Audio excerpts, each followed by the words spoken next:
Now we're recording. I've been asked to make a video of how I make flowers. This is a couple examples I made earlier today, and so we're just going to go through an example. The one I will make won't be as complex as this. These just take a little more time, but it's the same process. With more elaborate, you're going to take smaller shavings, but you'll get similar kinds of things. And they're all beautiful, whether you do the fine ones or not. Tools I need are a pair of cutters, so I can cut a branch, a drill. This happens to be a leather awl, and I just have it as the right size for a drill bit, so I can take this with me and use it.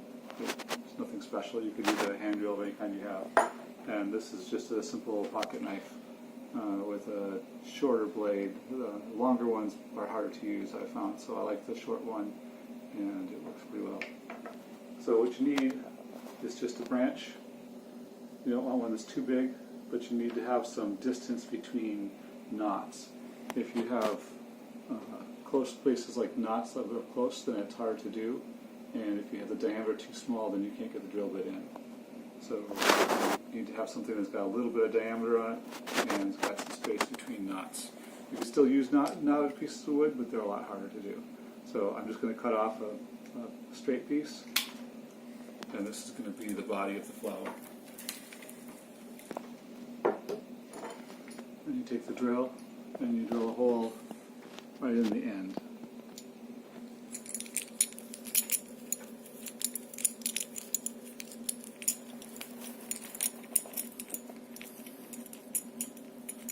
And I take a few attempts at it just to clear that off the bit, because I'm doing it by hand. It's not a power drill that can muscle through.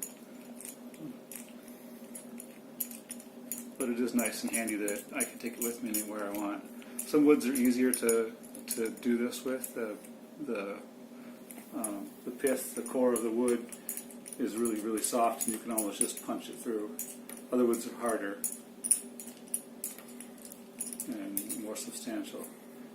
I like to get so that I have most of the fluting into the wood.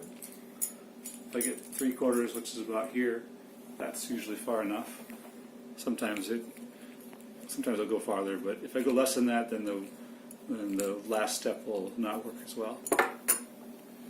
So now I have my hole in the end, and I just trim off a little tiny bit right at the tip. And I guess this is tradition. I'm not exactly, it makes it for looks.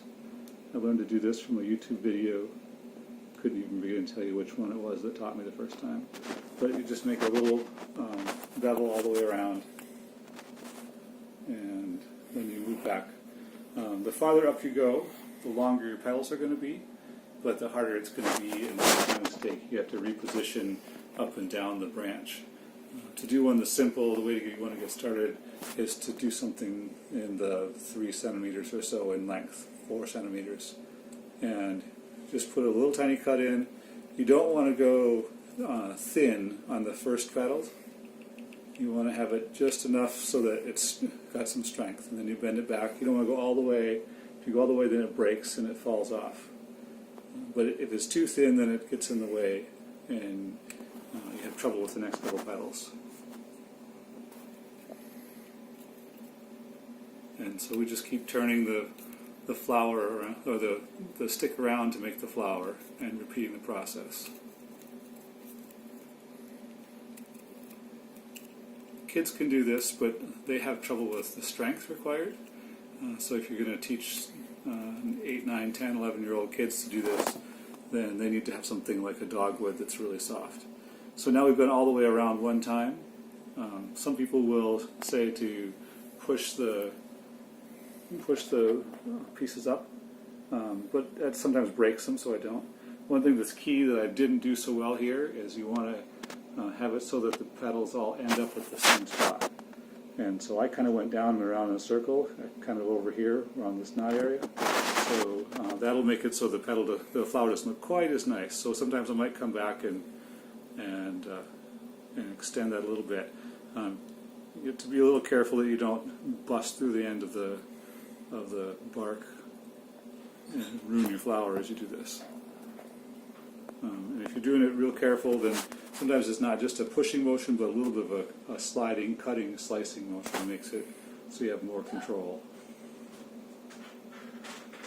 Now you just keep going, but you go to the middle of in between the petals that you already have, and repeat the process all the way down to the end. You want to keep going all the way to the end.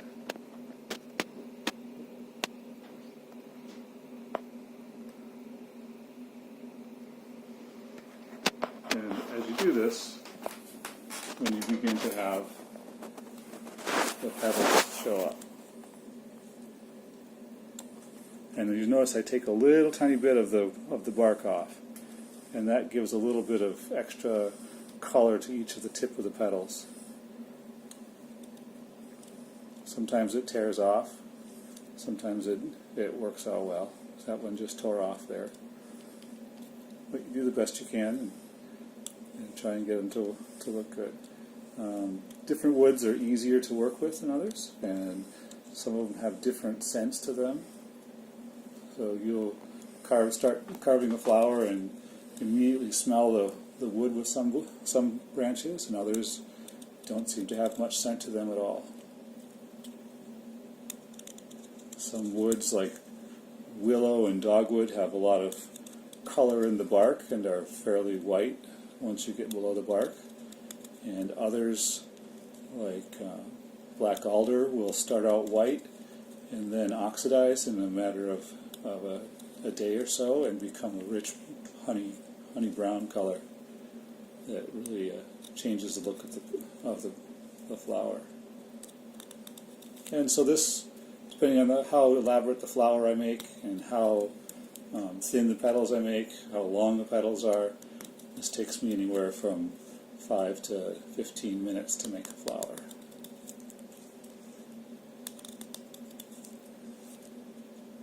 And my knife is not super sharp right now, so it's a little harder. It's probably time to sharpen.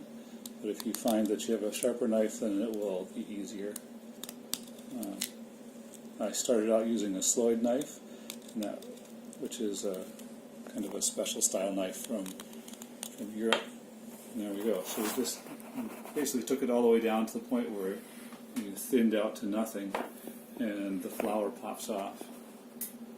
And so you get the flower. And so the last step is to put a stem on it. So we go back to our branch and just find something that will look interesting with some size to it. You can go to the end and you can cut one off. Sometimes they'll have different splits in them that make it look interesting. Sometimes they'll have buds in them that are fancy.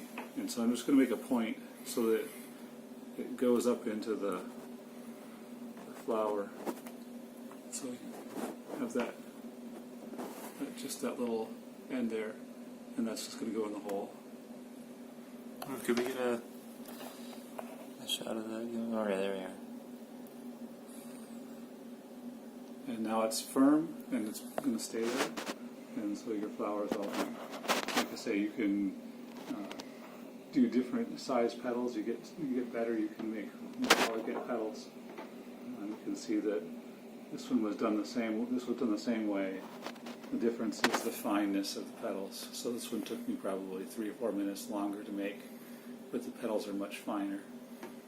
When you get started, yours you'll be lucky to make them fat in pieces like this. And as I look at the back side, you can see that there's the darker bits of bark on here and some that are just green because the outer bark fell off. But that really gives it a little bit of extra flair, and that's making a flower.